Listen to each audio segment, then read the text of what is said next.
Bueno, bienvenidos a la parte 2 de nuestro tercer módulo. Entonces, como les comentaba en la parte 1, vimos todo lo que es referente a los balances molares y el diseño de reactores isotérmicos en términos de la conversión. En esta parte, la idea es abordar estos balances, pero en términos de los flujos molares y de las concentraciones de las especies. Entonces, eso es efectivamente lo que vamos a ver, y adicionalmente vamos a hacerlo para cada uno de nuestros modelos, para el CCTR, para el PFR, para los reactores empacados y también para los intermitentes. Luego de esto vamos a entrar en un tema muy importante, que son arreglos de reactores de membranas. Vamos a ver primero cuál es el fundamento de estos reactores, y segundo vamos a realizar los balances de materia sobre estos reactores de acuerdo a cómo sea la alimentación, que es importante tenerlo en cuenta. Y finalmente vamos a analizar unos casos en donde la operación de los reactores no se da en estado estacionario, que son 3 casos. Por ahí tenemos destilación reactiva, tenemos arranque de reactores y tenemos como tal la operación intermitente. Ya lo iremos explicando a medida que avancemos en el módulo.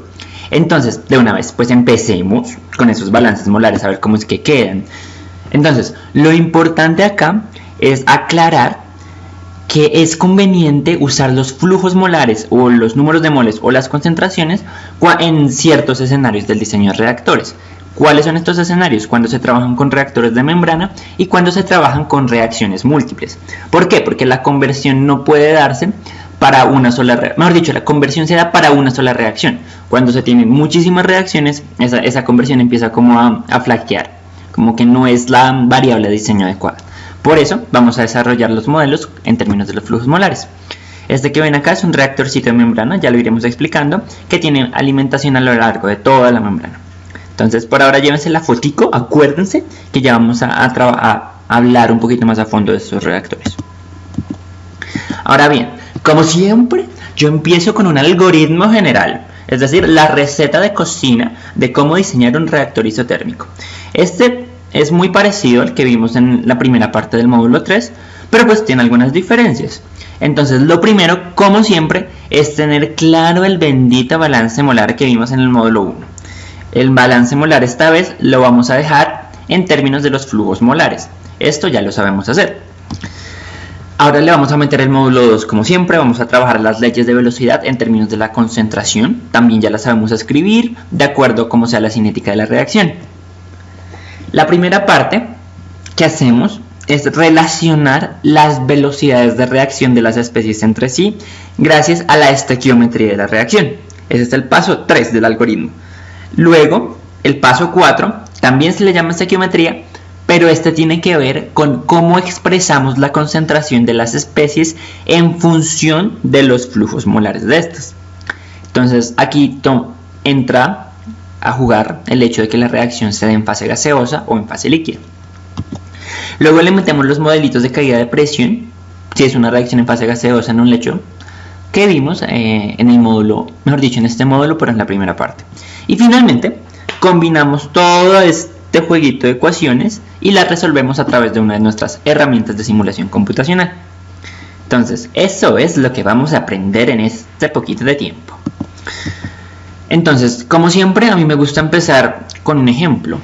El ejemplo es la reacción genérica, la que siempre pongo, A más B, que produce C más D, con los respectivos coeficientes estequiométricos divididos sobre el coeficiente estequiométrico de la especie A, en este caso la especie base. Entonces, esta tablita les muestra, según el tipo de reactor, cuál sería la ecuación de balance en términos de la especie A y cuál sería en términos de la especie B, teniendo en cuenta la estequiometría de la reacción. Acuérdense, esto lo vimos todo en el módulo 2.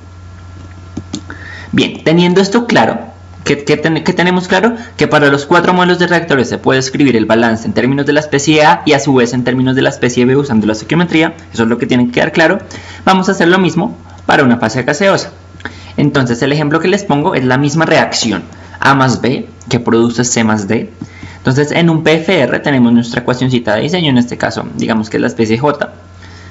Y también tenemos la velocidad de reacción de la especie. Esta es una velocidad genérica que está en términos de A y B, a la alfa y a la beta.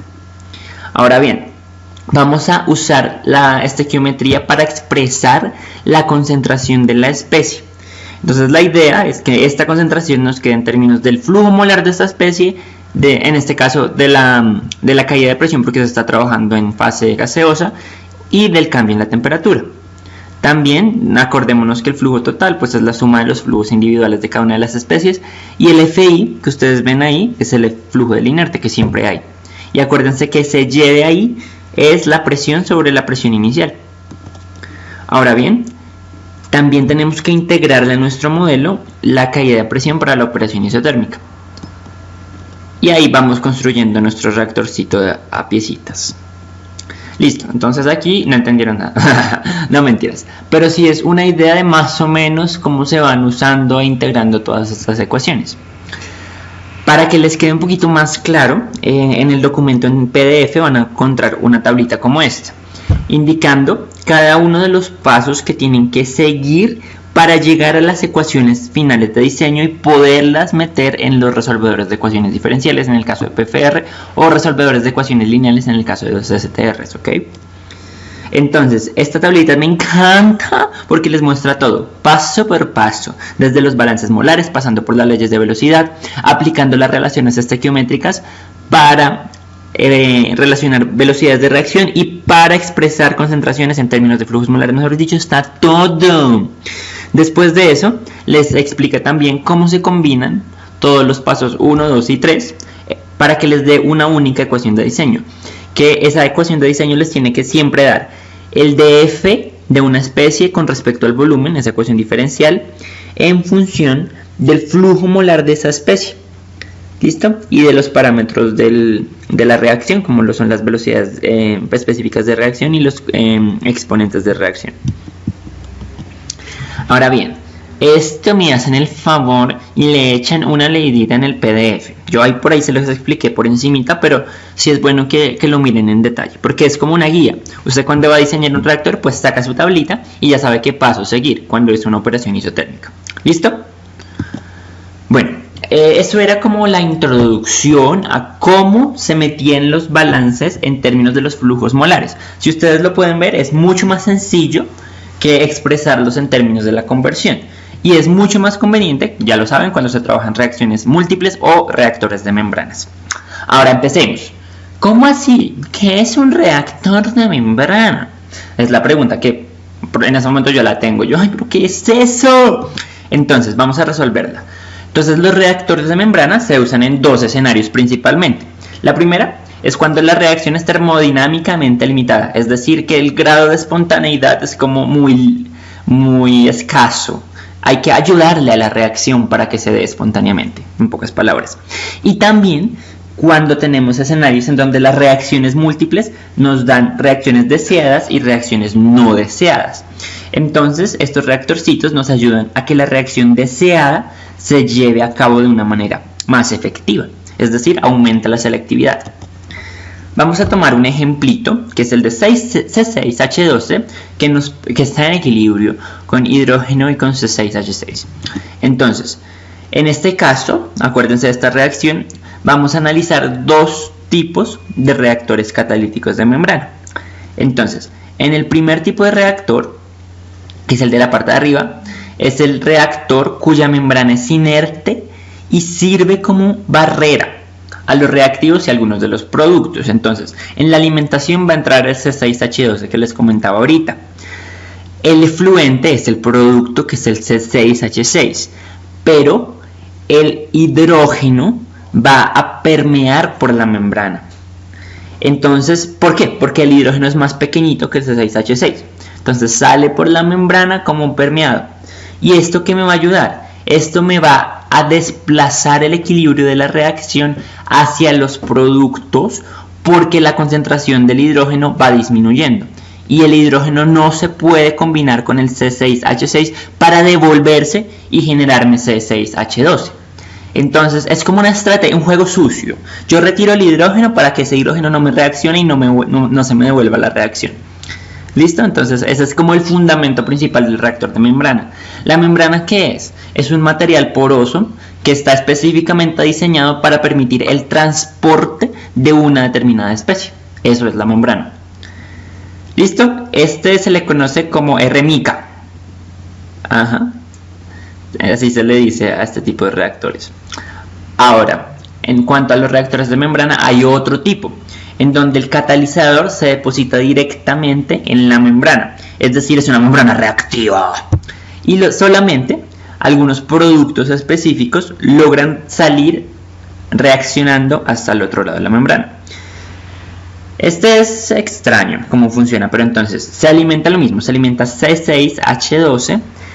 También del reactor va a salir nuestro fluente, que es el producto C6H6, y en la membrana va a estar el catalizador, es decir, el C6H12 se va a introducir en la membrana, ahí está puesto el catalizador, va a reaccionar, pero únicamente las moléculas chiquitas como el H2 van a lograr permear la membrana, el resto se queda en el catalizador y asimismo es arrastrado por la corriente de flujo. Entonces es una operación, digamos que exótica, de este tipo de reactores, y también es usada a nivel industrial.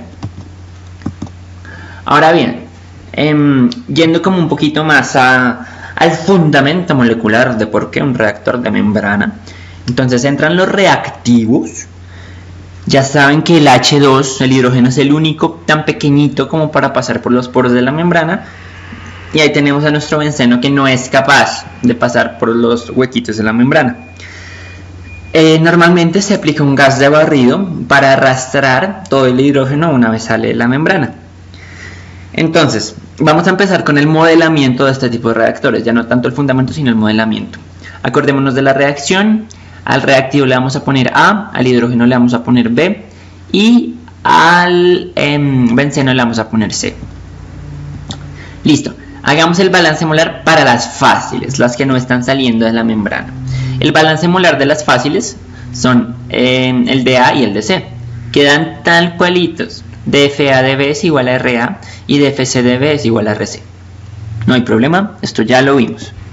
Ahora, el caso especial en los reactores de membrana es el balance molar para la especie B.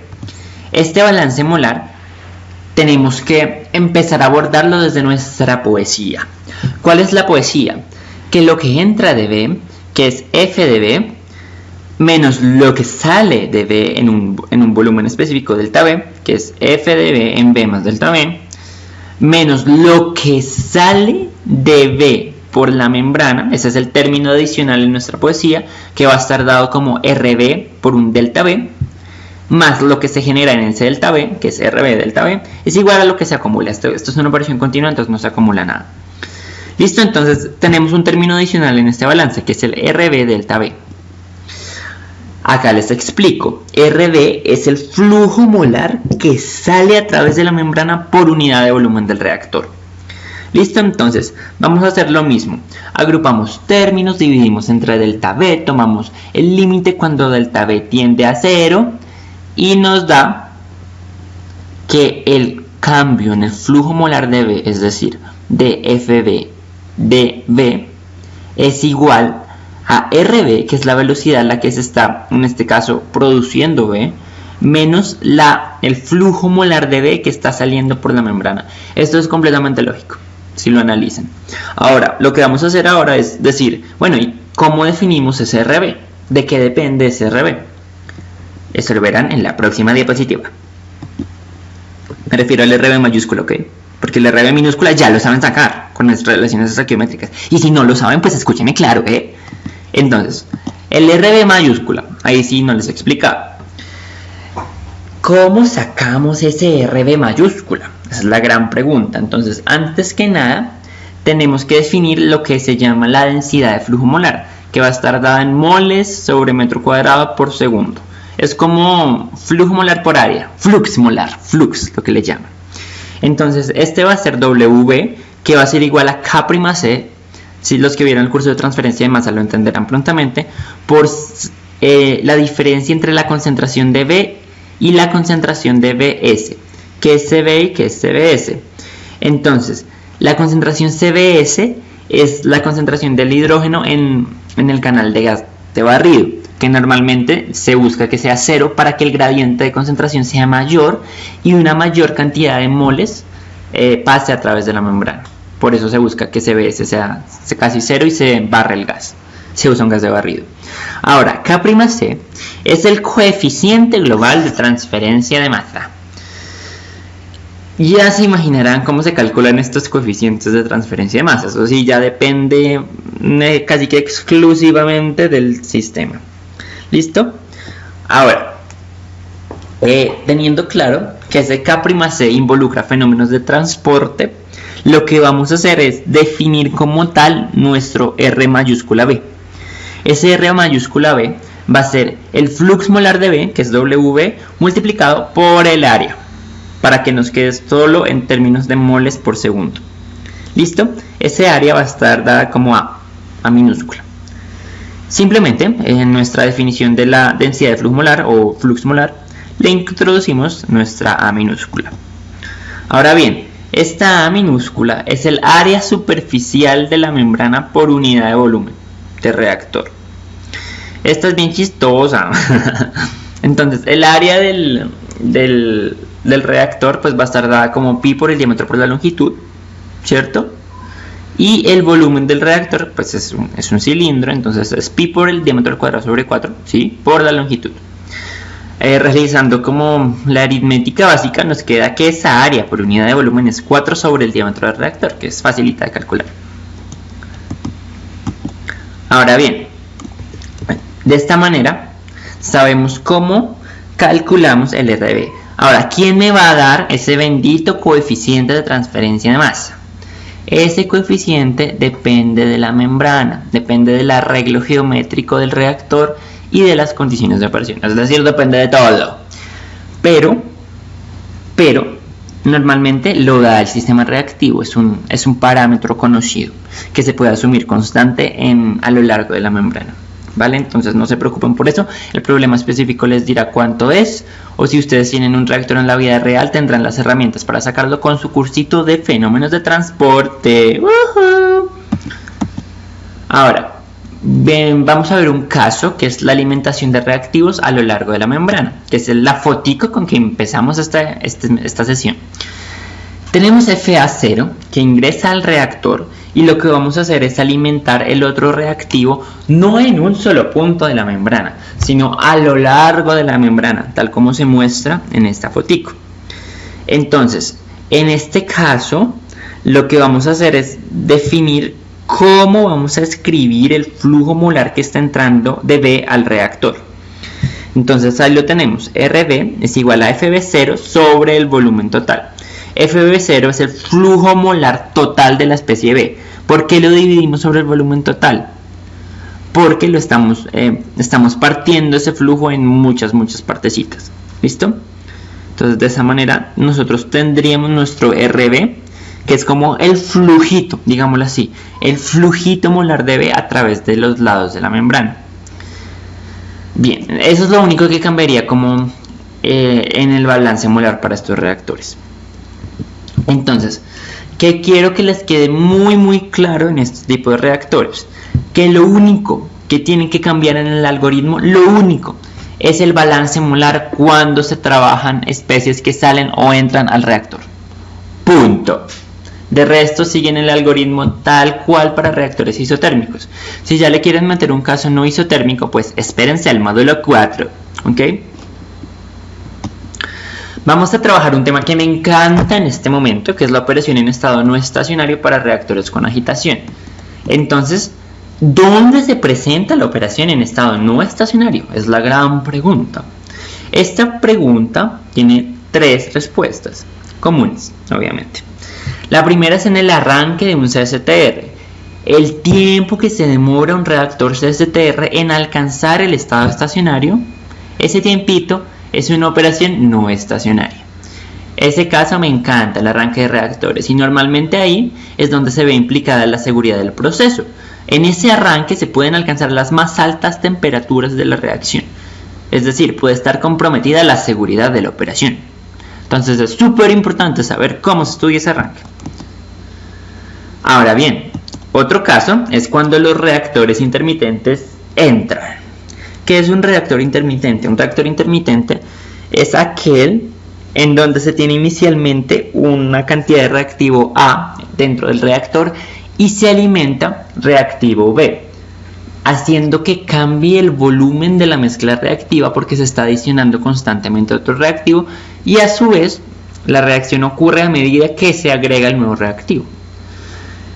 Estos arreglos de reactores normalmente se utilizan cuando hay reacciones secundarias indeseables o, mejor dicho, reacciones secundarias indeseables que que se verían favorecidas a elevadas concentraciones de la especie B. Otro caso, que es como al revés del reactor intermitente, es la destilación reactiva. Esta se usa cuando tenemos reacciones de equilibrio que se desplaza hacia los productos cuando se retiran los productos. Claro, porque así es el equilibrio. Si yo retiro productos, la reacción corre hacia los productos y se producen más cantidad de productos. Esta destilación reactiva busca retirar el reactivo más volátil del reactor, aprovechando de las diferencias en las propiedades termodinámicas de las especies, específicamente en la volatilidad relativa. Vale, pues entonces estos tres casos son los que vamos a estudiar haciendo lo mismo, el balancecito molar, y después del balancecito molar bien hechecito en términos de los flujitos, usted va y aplica el algoritmo que ya vimos. Ok, sí, listo, empecemos. El arranque de un CSTR empieza con el balance molar y en este caso hay una acumulación de moles. Hay un cambio de moles en el tiempo porque es una operación no estacionaria. Entonces no se puede machetear como siempre lo hacemos. No podemos decir que DNA de T es 0. No, en este caso es DNA de T es DNA de T. Lo dejamos así tal cual. Ahora, cuando se trabaja a volumen constante el reactor, podemos expresarlo en vez de los flujos molares en términos de las concentraciones. Esto ya lo saben hacer, que es dividir todo sobre el caudal, ¿cierto? Y cuando dividimos todo sobre el caudal nos aparece nuestra hermosa variable de diseño, el espacio-tiempo. Esta ecuacioncita nos queda que la concentración inicial de la especie A menos la concentración de salida de la especie A, acordémonos que esto es un reactor de flujo, puede que esté operando en estado no estacionario, pero sigue siendo un reactor de flujo donde hay flujo de A, entonces se pone CA, más lo que se genera, la velocidad a la que se genera por nuestro espacio-tiempo es igual a lo que está cambiando esa concentración en el tiempo. ¿Listo? Entonces, esto es la ecuación general. Ahora la vamos a llevar a una reacción de primer orden, una sencillita. La reacción sencillita nos dice que RA es igual a una constante por la concentración de A. Si reemplazamos esta reacción de primer orden en el RA, que vemos donde dice volumen constante, nos da la ecuacioncita que les señalo en la parte de abajo de la flecha. Esta ecuacioncita te dice, es una ecuación diferencial, ¿sí? En términos del tiempo, que te expresa cómo cambia la concentración de la especie A en función del tiempo. Y al final queda dependiente de los parámetros de la reacción y del reactor, como lo son el espacio-tiempo y la velocidad de reacción específica. ¿Listo? Ahora bien, esto es el esquemita para el arranque de un CSTR. Entra una corriente con CA0 y sale una corriente con CA. Vamos a integrar la ecuación diferencial con la condición inicial de que la concentración de A es igual a 0 en el tiempo 0. ¿Listo? ¿Están de acuerdo con esta condición inicial? Sí, estamos de acuerdo. ¿Por qué? Porque en el tiempo 0 no va a haber concentración de A en el flujo de salida. Por eso. Entonces, hacemos la integración, en este caso de 0 a la concentración de A. Esto me encanta, es de lo poquito que me aplica de ecuaciones diferenciales son las ecuaciones diferenciales separables. Entonces las separas, haces la integración. ¿Cómo se hace esta integración? Con una sustitución. Puedes decir que U es igual a CA0 menos tau por 1 más tau K por CA. Haces esta sustitución, derivas y te queda que la derivada es igual a du, que es igual a menos tau por 1 más tau K, y reemplazas. De esa manera la puedes resolver esta ecuación diferencial. Entonces, resuelves la ecuación diferencial, evalúas en las condiciones iniciales y te queda que la concentración de A es una función del tiempo. Pues no una función exactamente lineal del tiempo, pero sí es una función del tiempo que depende del espacio-tiempo del reactor y de la constante específica de reacción. Esta es la ecuacioncita naranja que les señalo ahí. La idea es que ustedes... esto no es genérico, acuérdense que esta es para el caso de una reacción de orden 1. Si tuviesen una reacción de orden 2 o de orden infinito, mentiras, de orden 2, simplemente la reemplazan en la velocidad de reacción, reemplazan esa ley de velocidad en la velocidad de reacción y hacen de nuevo el proceso de integración. Porque no me gusta que cojan, bueno, vamos a coger esta ecuacióncita naranja y esta me sirve. No, esta le sirve únicamente si es una reacción de primer orden, querido. Entonces, ojo con eso. Vamos a ver un caso en donde queremos alcanzar el 99% de la concentración en estado estacionario. Entonces, en este orden de ideas, la concentración es igual a 0.99 de CAS. Y ese CAS, que es la concentración en estado estacionario, esta la sacamos del balance molar en estado estacionario. Es decir, que ese término de acumulación es 0. En ese orden de ideas, si de nuestra balance molar le ponemos 0 ahí y lo dejamos en términos de la concentración, es posible despejar esa concentración en estado estacionario CAS y va a ser igual a CA0 sobre 1 más tau K. ¿Listo? Ahora, definiendo que CA, que es la concentración que vamos a hallar con nuestra ecuacióncita en naranja de la diapositiva anterior, es 0.99 de CAS, lo que hacemos es reemplazarla en la expresión. Cuando la reemplazamos, flechita, flechita, nos da, bueno, pues cuando la reemplazamos no pasa nada, solamente se nos cancela CA, casi nada. Entonces, es interesante porque después de reemplazarla y cancelar CA, lo que vamos a tener es el tiempo que nos demoramos en alcanzar el 99% de la concentración en estado estacionario. Es decir, este es el tiempo de arranque de su reactor. Y es 4.6 veces, porque 4.6, ya lo verán, cuando hagamos el desarrollo. Para hacer este desarrollo lo mismo, vamos a hacer un math contest, a ver quién llega a TS igual a 4.6 sobre tau más 1 más tau K. Para el math contest, solo siguen las indicaciones que les di. Reemplacen CAS y CA en nuestra tercera ecuación del naranja de la diapositiva anterior y les tienen que dar ese 4.6 ahí y ya verán de dónde sale. Por ahora, para las personas que están viendo el video, tienen que confiar en la palabra, o háganlo ahí en una hojita, no sean vagos, eso es fácil, es aritmética básica. Ahora bien, ¿qué es importante? Viene la palabra de Dios, vienen las heurísticas. ¿Qué se sabe? Que para las reacciones lentas, cuya velocidad de reacción específica sea muy pequeñita, es decir, que 1 sea mucho mayor que K por tau, se tiene que el tau S es igual a 4.6 por tau. ¿Por qué? Porque se obvia el término del denominador. Y también que para reacciones rápidas, en donde la velocidad de reacción específica es muy alta, es decir, que tau por K es mucho mayor que 1, se tiene que el tiempo de arranque del reactor CCTR es 4.6 sobre esa constante grandota. ¿Listo? Entonces, estas ecuacioncitas naranjas que les acabo de presentar son cosas rápidas para hacer.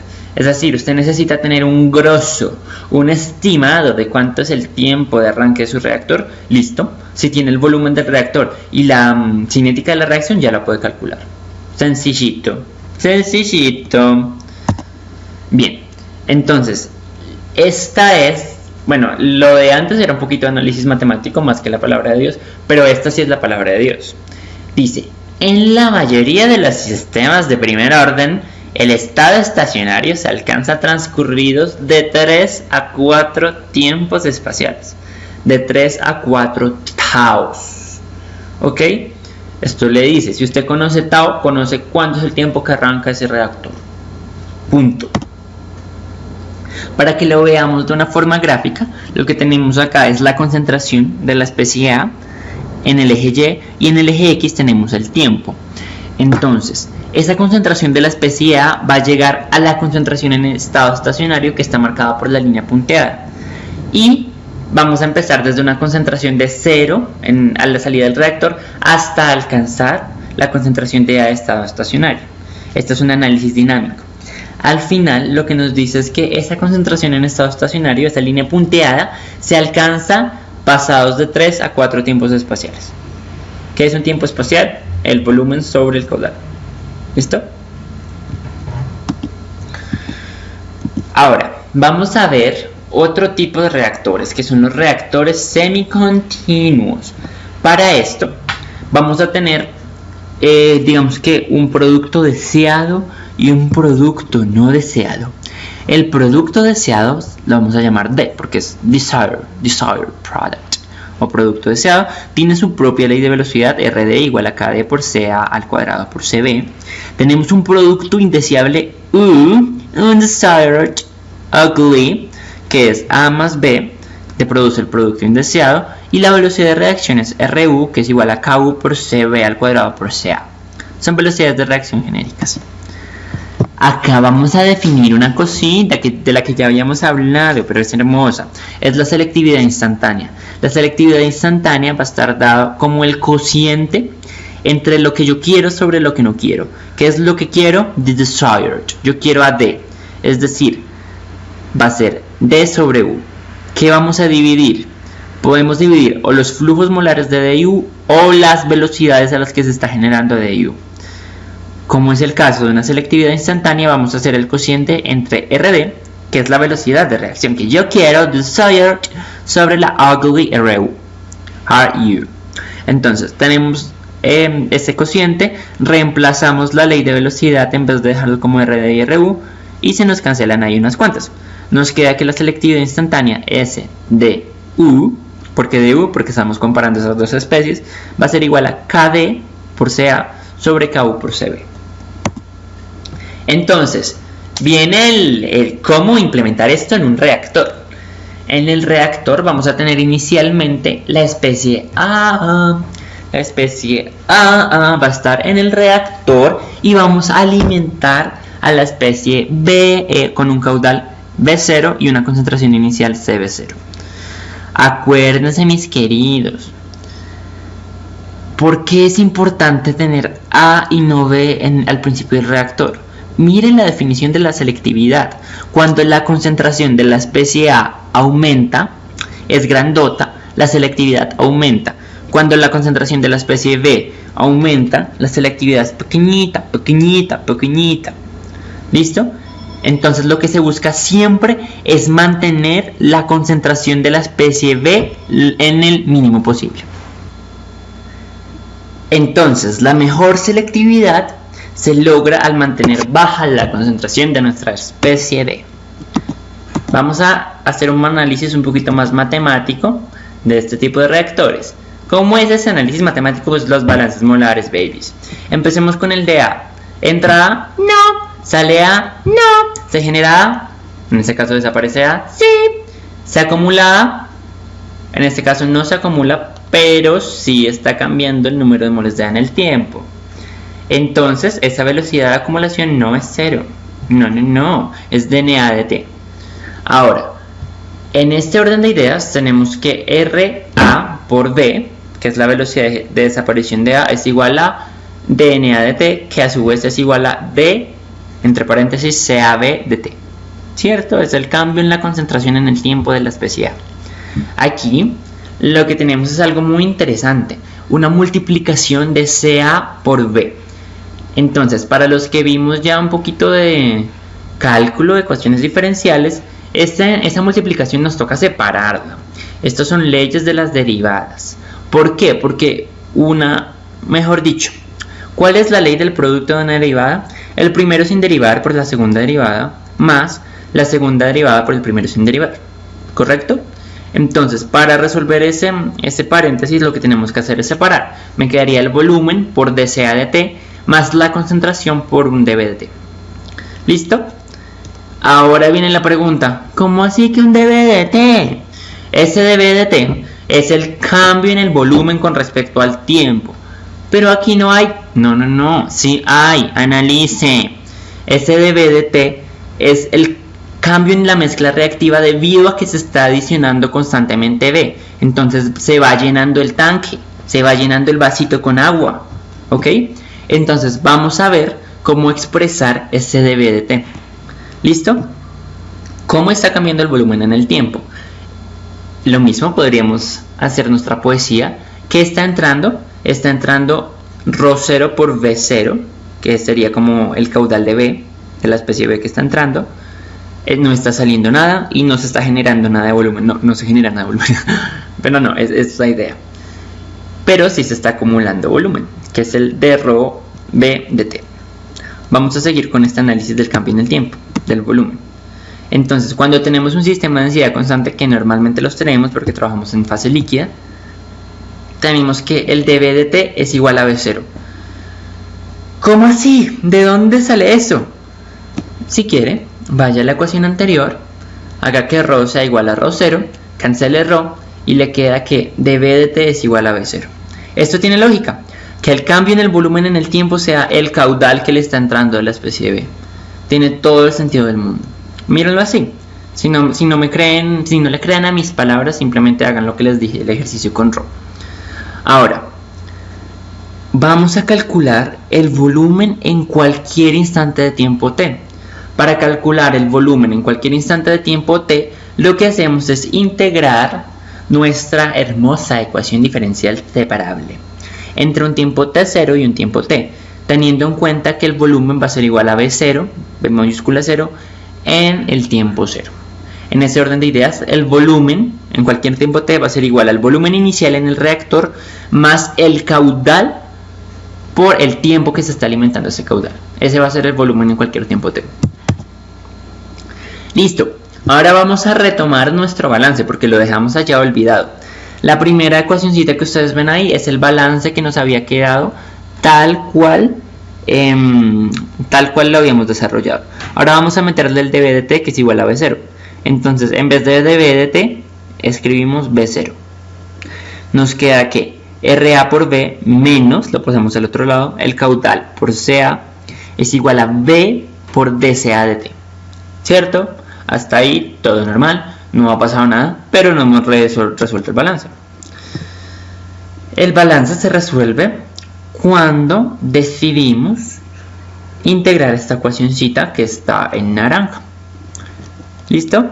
Esa ecuacioncita naranja es puro balance metiéndole el cambio en el volumen en el tiempo, es decir, no es nada súper raro.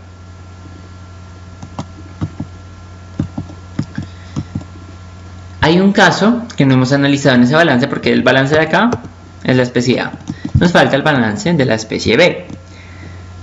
Como siempre, lo que les voy a recomendar toda la vida es que sigan la poesía. La poesía es sabia. Lo que entra de B, que es FB0, menos lo que sale, que es 0, no sale nada de B, más lo que se está consumiendo de B, que es RB por B. En este caso, SB es una función del tiempo, por eso le pongo esa T ahí. Es igual a lo que se acumula o desaparece de B en el reactor. ¿Listo? Resolvamos esto y nos quedaría de esta manera. ¿Cierto? No es tan difícil. Otra ecuacioncita diferencial en términos del tiempo. Entonces, vamos a escribir en vez de las moles, vamos a escribirlo como la concentración por volumen. Y hacemos el mismo desarrollo que para la especie A. Haciendo el mismo desarrollo que para la especie A, nos da esta ecuacioncita de acá. Nos da que el cambio en la concentración de B con respecto al tiempo va a ser igual a la velocidad con la que se está consumiendo B más V0 por CV0 menos CV sobre B. ¿Esto de dónde salió? Lo vamos a averiguar con un pequeño math contest. Es simplemente aplicar lo que hicimos con la especie A en este caso, en la especie B, para que les dé la expresioncita que está resaltada en naranja. Entonces, voluntarios, yo. Los que están viendo el video les toca confiar que es así, o lo mismo coger la hojita y hacerlo ustedes. Listo. Entonces, hasta este punto hemos visto cómo operan reactores de membranas, hemos visto cómo escribir balances molares en términos de los flujos molares y de las concentraciones para el diseño de reactores isotérmicos, hemos visto cómo se combinan estas ecuaciones para generar las primeras aproximaciones al diseño de reactores. Entonces, les tengo un ejercicio muy interesante que es el de producción de acetato de butilo en un reactor intermitente, en el mismito reactor que teníamos, para que empecemos a aplicar estas ecuaciones de diseño en algo. En este punto les pido por favor que abran el tutorial para la producción de acetato de butilo en reactor intermitente, que es uno de los ejercicios. Vean el tutorial muy juiciosos y después empiecen a abrir las hojas de cálculo demostrativas para finalmente hacer sus propias hojas de cálculo. El profe les indica qué variaciones vamos a hacer del ejercicio para ponernos a pensar. ¿Listo? Baila y baila. Bueno chicos, vamos a trabajar los reactores semicontinuos también en términos de la conversión. ¿Por qué? Porque estos reactores normalmente se lleva a cabo una reacción. Entonces meter la conversión es importante. No es tan difícil, es simplemente expresar las moles de una especie en términos de la conversión, que lo hacemos con las moles iniciales y las moles que están reaccionando en el tiempo t, que es Na0 por X. Implementando este concepto de la conversión en el diseño de reactores semicontinuos, tenemos que NB, que es el número de moles que están en el recipiente en el tiempo t, va a ser igual al número de moles de B inicialmente, más lo que se le agrega de B, que es, eso es la integral entre 0 y t de f B0 de t, es digamos que la forma más correcta de escribirlo, pero ustedes saben que esa integral, cuando el flujo molar de B es constante, es demasiado sencilla, nos quedaría FB0 por T, menos lo que está reaccionando en el tiempo, que sí tiene que ver con la conversión, que es Na0 por X. De esa manera, tenemos que para una velocidad de alimentación molar constante, cuando no hay B en el recipiente, es decir, cuando NB0 es igual a 0, esta va a ser la expresioncita para calcular el número de moles en el tiempo t.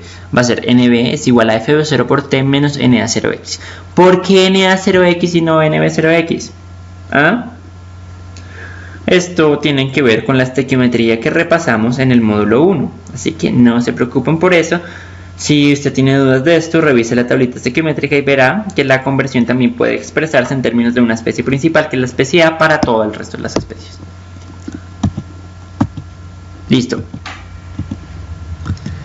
Vamos a tomar un ejemplito. Tenemos la reacción A más B que produce C más D y está en equilibrio. Entonces el balance molar para la especie A no es tan difícil, es RA por B, que es igual a DNA de T. Ahora ese DNA de T lo vamos a expresar en términos de la conversión y nos quedaría Na0 de X de T. Después de esto, el número de moles de C y D, que son los productos, puede tomarse directamente de la tablita estequiométrica. Por eso les digo, abra las diapositivas del módulo 2 y revise la tabla estequiométrica. Esa dice todo, pero no es tan difícil igual. NC es igual a NC0, que es lo que hay inicial de C, más lo que se está generando de C gracias a que se está perdiendo A, que es Na0X, análogamente en D. Después de esto, para una reacción reversible de segundo orden como la que vemos arriba, escribimos la ley de velocidad. Esto es puro módulo 2, cuando estábamos trabajando todas las leyes de velocidad. Es más, en el módulo 1 también se especifican cómo escribir las leyes de velocidad para reacciones reversibles, que nos quedan todo en términos de la constante de equilibrio y de las concentraciones de las especies. Estas leyes de velocidad son bastante más complejas que las de las reacciones irreversibles, pero hay que trabajarlas, o si no, nunca las vamos a aprender, ¿vale? Esto también es de la tabla estequiométrica. Esto les dice cómo escribir la concentración de cada especie en términos de la conversión con base en la especie de referencia A.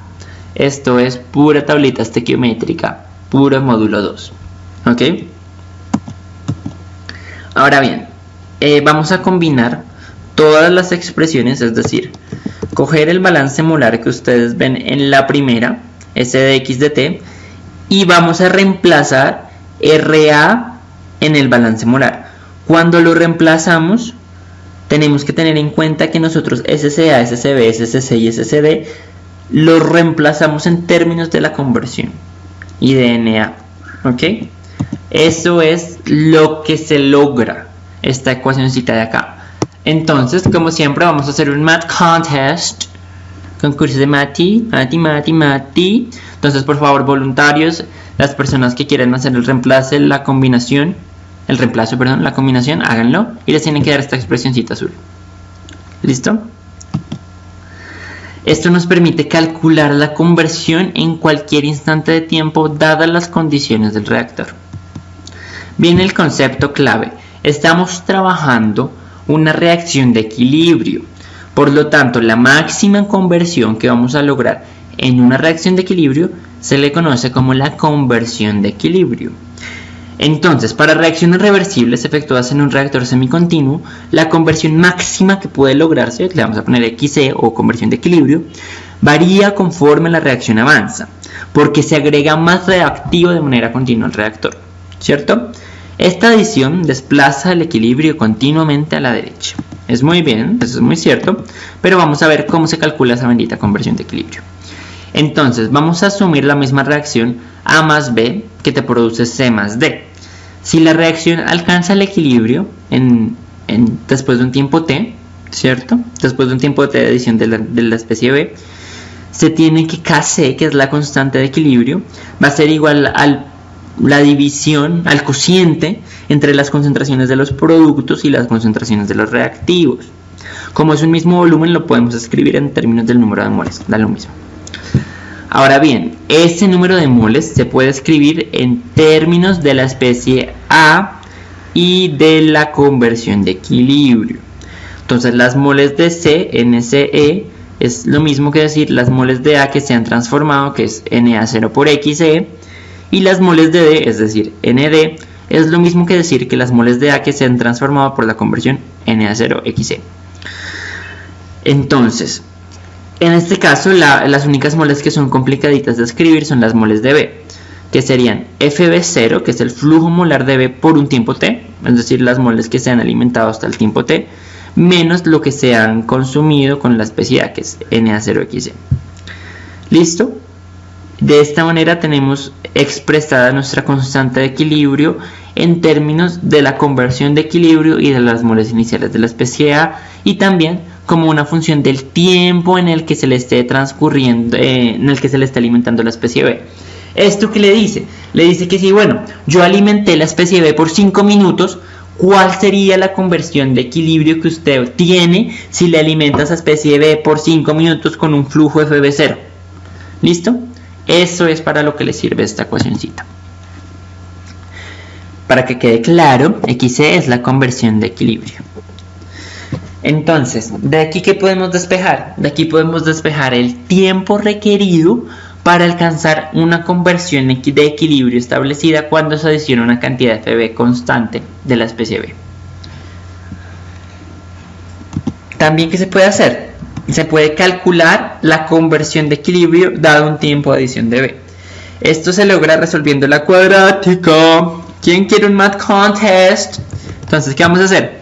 Vamos a pasar esa cuadrática de ahí. Cualquiera, pues ambas se pueden escribir de forma cuadrática, como lo quieran. Vamos a despejar XC. Una vez despejemos XC, resolviendo la cuadrática de 4, ¿cómo era?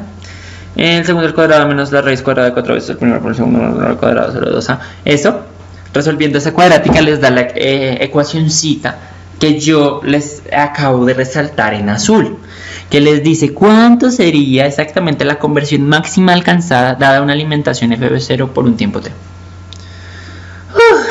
Ya, es la conversión máxima que lograrían en ese reactor. Listo. Ay, sí, muy bien, terminamos esta parte. Bueno, chicos, entonces, ¿qué es importante hasta acá? Que se lleven la idea de cómo funcionan los reactores semicontinuos y cómo se podrían modelar. ¿Listo?